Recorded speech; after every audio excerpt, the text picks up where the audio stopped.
The third technique of narcissism is boundary crossing.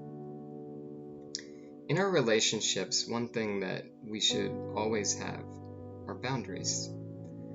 Now, that might sound a little odd to some because a boundary seems like something that's a negative on a situation. And if we were more flexible and adaptable and didn't have our boundaries, then that might, engender better relationships. But that's actually not the case. We all have boundaries built in, things that we don't want people in a relationship with us to do. And a communication of those boundaries is actually a kindness that you offer to your partners.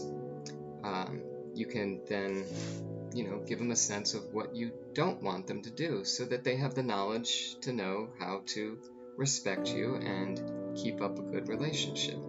And it's as simple as just not doing the things that bother them. Narcissists, however, can't see it that way. With their extremely selfish, self-centered point of view, a boundary or a no on a relationship is more of a challenge to them than anything.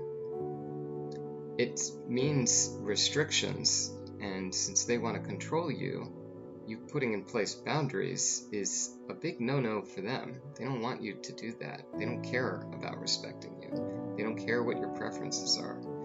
And when they learn about your boundaries, they're often going to try to cross over them, pick at them, tell you that they're wrong to have them, say that there's something wrong with you for having them in the first place, make you feel guilty about it, possibly shame you about it.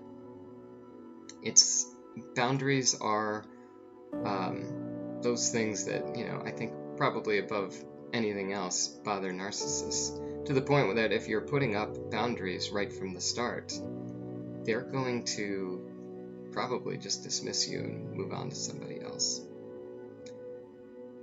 You can't let a narcissist cross your boundaries. If you do, you're basically communicating to them that it's okay. They have special dispensation to do whatever it is they want to you, that your boundaries don't hold for them. And that makes them feel superior. It also makes them feel like you are easily controlled, that you can be manipulated very easily. That's how they go about it.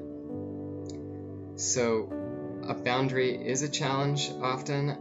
If you put them down and the narcissist still decides to pursue a relationship with you, they're going to do what they can to try to pull you back from them and just kind of test your limits. If you stick to your boundaries, if you don't let them cross them, then that narcissist in your life is probably going to become disinterested in you, start moving on, put some distance, because they can find plenty of people out there who will not put up boundaries. And if you're doing it, then you're not going to give them the supply they need to show them that they're inferior. So on boundaries, please give your boundaries to anybody, those things that you can't stand, things that you can't allow to happen, and stick to them. Sticking to them is a way of repelling narcissists from you. And even if you got stuck in a relationship with a narcissist, putting down boundaries later on and sticking to them is going to be a great way for them to want to get out of the relationship with you. So I think that's all I wanted to say about that. Of course, leave comments if you have any questions or feedback you want to give. And as always, I hope this helps.